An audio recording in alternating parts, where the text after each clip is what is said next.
वंदितु संसिद्धे दुर्ममलमणोगमं गतिं पत्ते गोक्षामि समय पाहुड़ मिणमो सुध केवली बलिदम।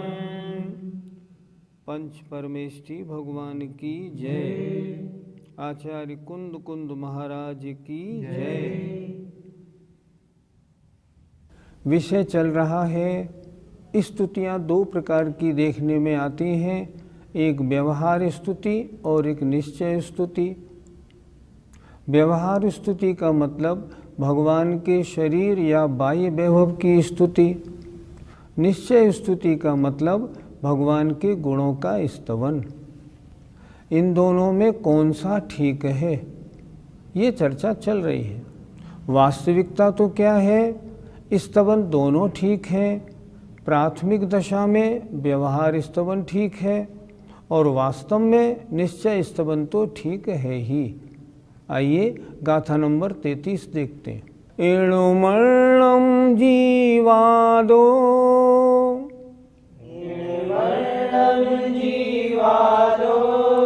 देहं पुगलमयं थुणितुमुनि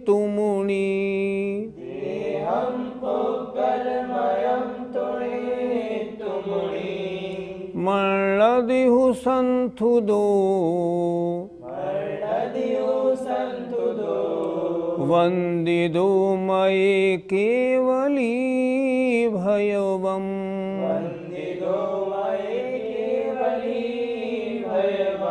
बोलिए, एणमर्णं जीवादो देहं पुगलमयं थुणितुमुनि मल्लदिहु संथुदो वंदिदो मये केवली भयवम्। एक एक शब्द का अर्थ अब देखते हैं। इणमर्णम, इस अर्णम माने अन्य, जीवादो जीव से, देहम शरीर की, पुद्गलमयम पुद्गलमयी, थुणित्तु स्तुति करके, मुनि मुनि मर्णदि मानता है।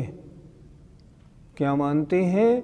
तो संथुदो स्तुति कर ली है, वंदिदो वंदना कर ली है, मये मेरे द्वारा, केवली भगवान केवली भगवान की।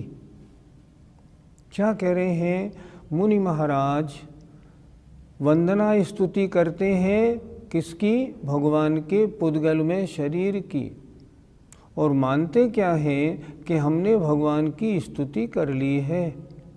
ऐसा होता है? क्यों नहीं होता, सब जगह होता है।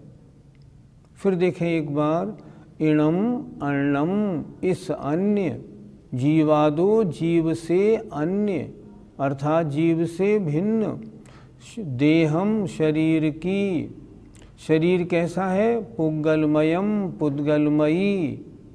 क्या हुआ?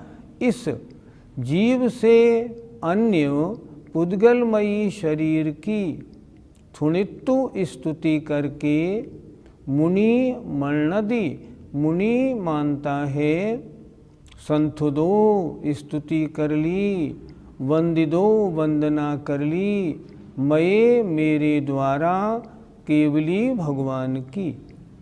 अर्थात मुनि महाराज क्या करते हैं कि जीव से भिन्न जो शरीर है, कैसा है? पुद्गलमयी है, उसकी स्तुति करके ये मानते हैं कि मैंने भगवान की स्तुति कर ली।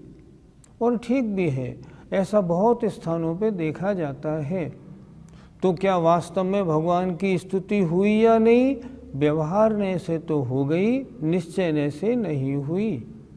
लेकिन स्तवन भगवान का है और यह स्तवन लाभकारी है, परिणामों में विशुद्धि लाने में कोई दिक्कत नहीं। शरीर की स्तुति करके भी परिणामों में विशुद्धि आती है, पर वास्तव में वह स्तुति भगवान के शरीर की हुई, लेकिन भगवान की निश्चय से स्तुति नहीं हुई। अर्थ देखें, मुनि जीव से अन्य इस पुद्गलमय देह की स्तुति करके मेरे द्वारा केवली भगवान की स्तुति वंदना हुई ऐसा मानता है। पंडित जी, मुनिराजों के द्वारा शरीर की स्तुति किस प्रकार की जाती है? आचार्य मानतुंग महाराज ने भक्तामर स्तोत्र में देखो किस तरह स्तवन किया है। सिंहासने मणिमयूख शिखा विचित्रे विभ्राजते तव बपुः कनकावदातं बिंबं वियद्विलसदंशुलतावतानं तुंगोदयादृशिरसीव सहस्ररश्मेः।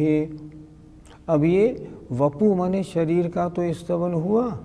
हे भगवान, सिंहासन कैसा? मणिमयूख शिखा विचित्रे, मणि की किरणों और शिखाओं से विचित्र ऐसे सिंहासन पर हे भगवान आपका विभ्राजते तव बपु कनकावदातम, आपका स्वर्ण जैसा शरीर सुशोभित हो रहा है।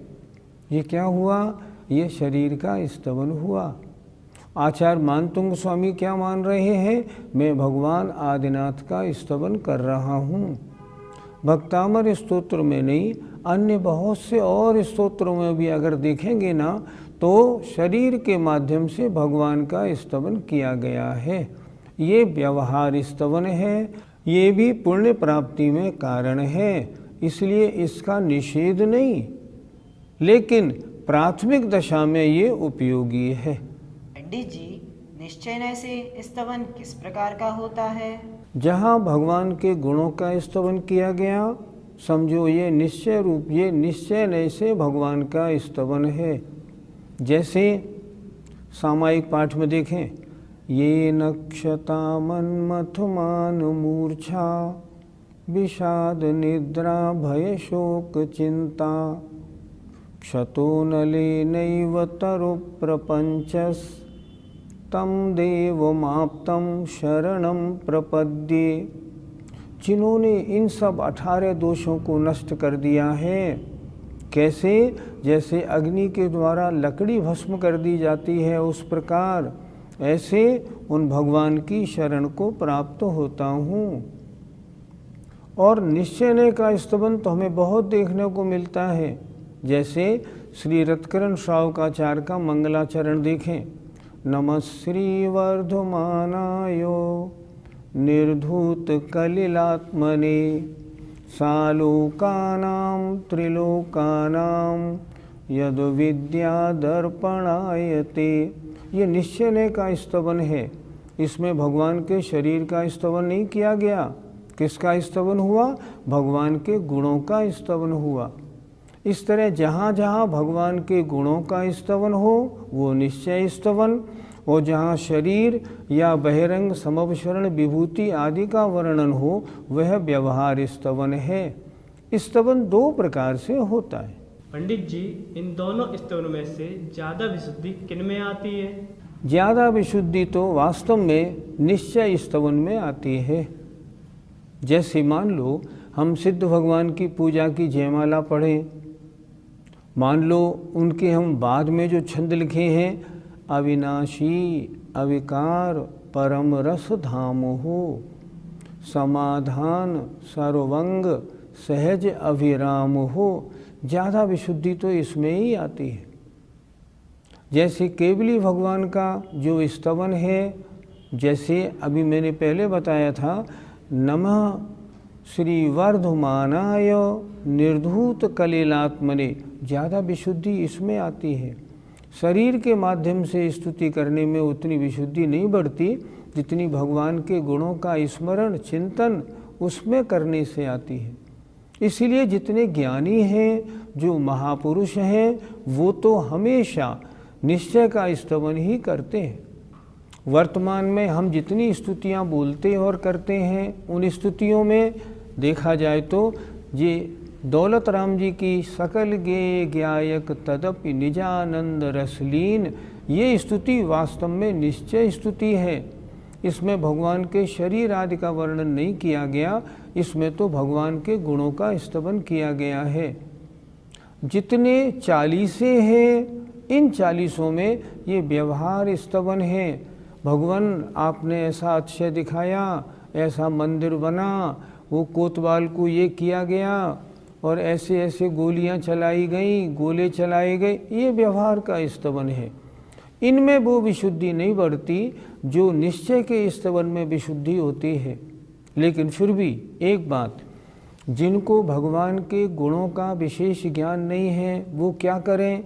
वो व्यवहार से स्तवन करें। और जिन्हें भगवान के गुणों का ज्ञान है वो क्या करें? वो निश्चय से स्तवन करें।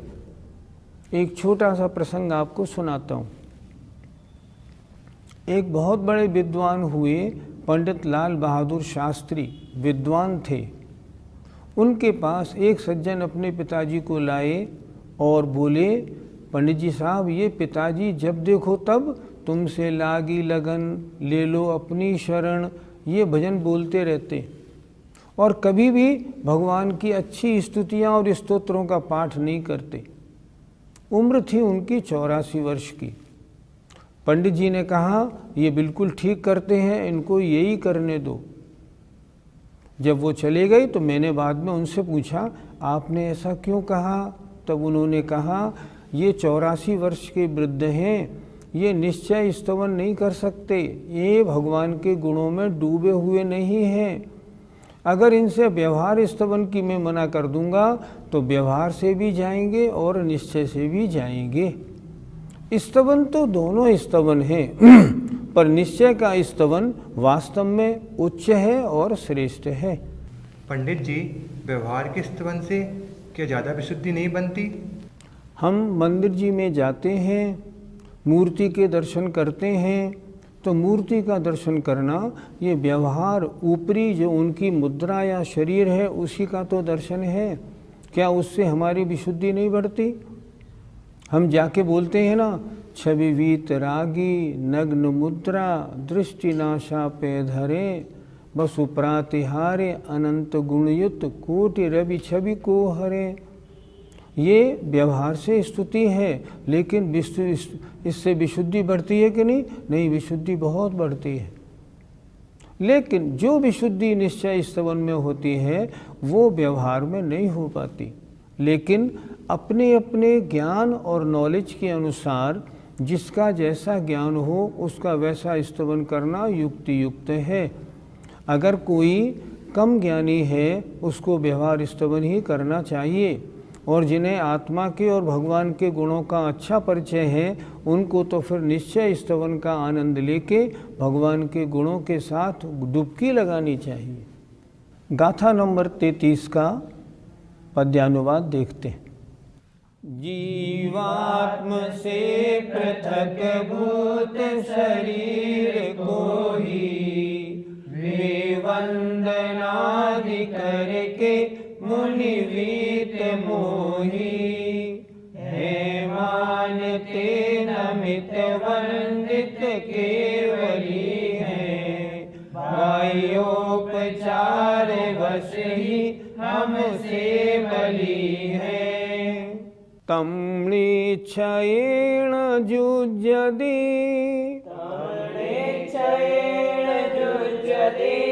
ण शरीर गुणा ही होन्ति केवलिनो,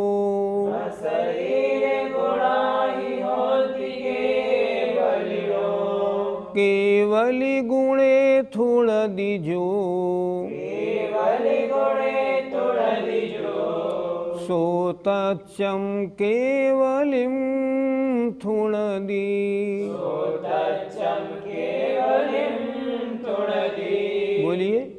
तं निश्चयेन युज्यति न शरीरगुणा हि हन्ति केवलिनो केवलिगुणे थुणदिजो सोतच्चं केवलिं थुणदि। क्या लिख रहे हैं? तम माने वह स्तवन निश्चय निश्चय से न जुज्जदी ठीक नहीं है। क्यों? न शरीर गुणा क्योंकि नहीं शरीर के गुण ही माने क्योंकि होंति माने होते हैं केवलिनो केवली के। केवली के गुण केवली के हैं, केवली के शरीर के गुण केवली के शरीर के हैं। शरीर के गुण केवली के गुण नहीं होते।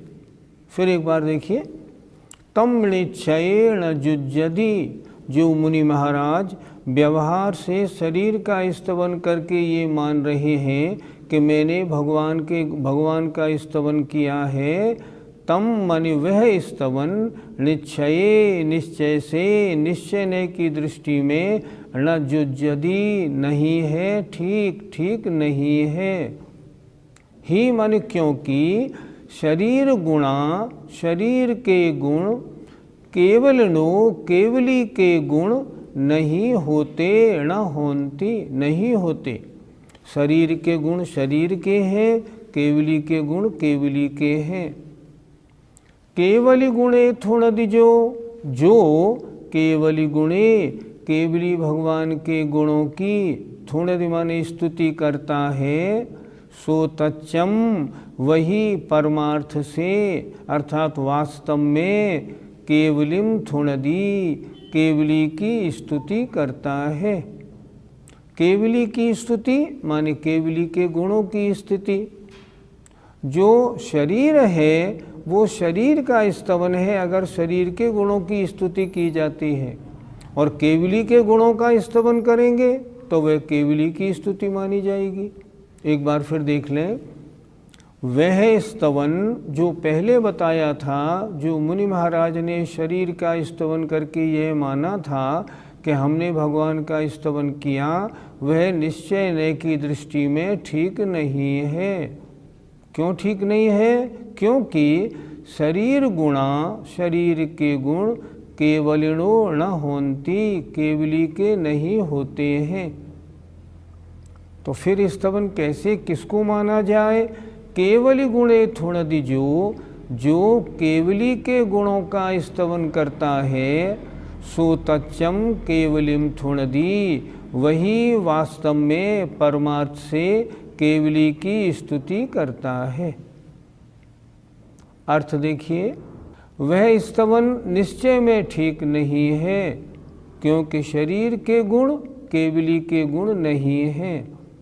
जो केवली के गुणों की स्तुति करता है वही परमार्थ से केवली की स्तुति करता है। पंडित जी, केवली भगवान के गुणों का स्तवन कैसे किया जाता है? केवली भगवान के गुणों का स्तवन देखें जरा। यो दर्शन ज्ञान सुख स्वभाव, समस्त संसार विकारो बाह्यः, समाधिगम्य परमात्म संज्ञः, सदैव देवो हृदये ममास्ताम्। यो दर्शन ज्ञान सुख स्वभाव, जो अनंत दर्शन ज्ञान सुख स्वभावी हैं, गुणों का स्तवन हो रहा है। समस्त संसार विकार बाह्य हो, संसार के समस्त राग द्वेष काम क्रोध आदि विकारों से जो दूर हो गए हैं। समाधि गम्य, समाधि में लीन होकर ही जिनको जाना जाता है। परमात्म संज्ञ, जिनकी परमात्मा यह संज्ञा है, वह देवों का देव मेरे हृदय में विराजमान होवे। ये केवली भगवान के गुणों का स्तवन हुआ। जब गुणों का स्तवन करते हैं तो बड़ी विशुद्धि बढ़ती है। अंदर ही अंदर मन से आवाज़ आती है, हे भगवान, आपने ज्ञानावरणी कर्म का नाश किया, आप अनंत ज्ञान आप में आ गया। आपने दर्शनावरणी कर्म का नाश किया, अनंत दर्शन की प्राप्ति हो गई। आपने मोहनी कर्म का नाश किया, अनंत सुख हो गया। और आपने अंतराय कर्म का नाश किया तो आप अनंत वीर के स्वामी बन गए। हे भगवान, आपके ये गुण हैं। आपने ध्यान के द्वारा क्या किया? नौक्षायिक भावों को प्राप्त कर लिया। इस तरह का जो स्तवन है ये आत्मा का स्तवन है और यही वास्तव में केवली का स्तवन है। किसी व्यक्ति का स्तवन करना हो और हम उसके मकान का स्तवन करें, हम दुकान की स्तवन करें, तो वह उस व्यक्ति का स्तवन नहीं माना जाएगा। लेकिन हम उस व्यक्ति के स्वभाव की प्रशंसा करें, उसके गुणों की प्रशंसा, उसके ज्ञान की प्रशंसा करें, तो वो व्यक्ति का वास्तव में स्तवन या कथन या गुणानुवाद माना जाएगा। इसी बात को आचार्य ने यहाँ स्पष्ट किया है। पंडित जी, हम जो पूजाएं करते हैं उनमें व्यवहार स्तवन है या निश्चय स्तवन? पूजाओं में तो दोनों स्तवन देखे जाते हैं, कहीं निश्चय स्तवन, कहीं व्यवहार स्तवन। उदाहरण देखिए, आप देवशास्त्र गुरु की पूजा करते हैं। कर्मन की 63 प्रकृति नाश, जीते 18 दोष राशि, जे परम सुगुण है अनंत धीर, कहवत के 46 गुण गंभीर। ये निश्चय स्तवन हुआ। इसमें हमने भगवान के गुणों का स्तवन किया। हे भगवान, कर्मों की 63 प्रकृतियों का आपने नाश कर दिया है, आपने 18 दोषों को जीत लिया है, आप अनंत गुणों के स्वामी हैं। कहने में आपके 46 गुण आते हैं। अब थोड़ा आगे बढ़िए। व्यवहार स्तवन, शुभ समव शरण शोभा अपार, ये व्यवहार स्तवन हो गया। बहिरंग विभूति की चर्चा हो गई। शत इंद्र नमत कर शीश धार, ये बहिरंग स्तवन हो गया। देवाधिदेव, आप देवों के अधिपतियों के देव हैं, अरहंत भगवान। तो ये जो आया स्तवन, ये हुआ व्यवहार स्तवन। तो हमारी पूजाओं में निश्चय स्तवन और व्यवहार स्तवन दोनों साथ साथ चलते हैं। कोई कोई पूजा ऐसी होती है जिसमें निश्चय स्तवन की अधिकता, किसी में व्यवहार की अधिकता, लेकिन दोनों का समावेश पाया जाता है। दोनों ही करने योग्य हैं, दोनों से ही भावों की विशुद्धि बढ़ती है। पंडित जी, किस व्यक्ति को कौन सा स्तवन करना योग्य है? जैसी बुद्धि, जैसा ज्ञान, वैसा स्तवन। अगर कोई कम बुद्धि वाला पुरुष हो और उसको निश्चय का स्तवन अगर आप बताएंगे, उसको आनंद नहीं आएगा। वो कहेगा ये तो हमारे समझ में ही नहीं आता। तो जैसी बुद्धि हो, वैसा ज्ञान हो, वैसा स्तवन उसके लिए योग्य होता है। स्तवन का मतलब भगवान की स्तुति है। स्तुति क्यों की जाती है? अपनी भावों की विशुद्धि बढ़ाने के लिए। जितना आप में ज्ञान है उसके हिसाब से आप स्तुति चुने। स्तुति के एक एक शब्द का अर्थ आपको आना चाहिए, ताकि स्तुति करते समय आपके भाव उसमें लगे और भावों की विशुद्धि बढ़े। आपने निश्चय स्तवन तो ले लिया और आपको उसका ज्ञान नहीं है, तो आपको कार्यकारी नहीं। इसलिए जैसी बुद्धि हो, जैसी योग्यता हो, जैसी स्थिति अवस्था हो, उसके अनुसार स्तवन करना योग्य है। दोनों ही स्तवन उचित हैं।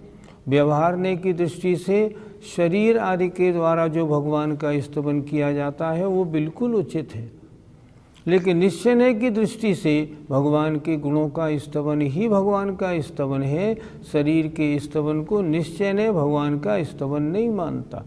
अतः अपनी योग्यता अनुसार जो आपको उचित लगे, जिसमें आपका मन लगे, वो स्तवन करें।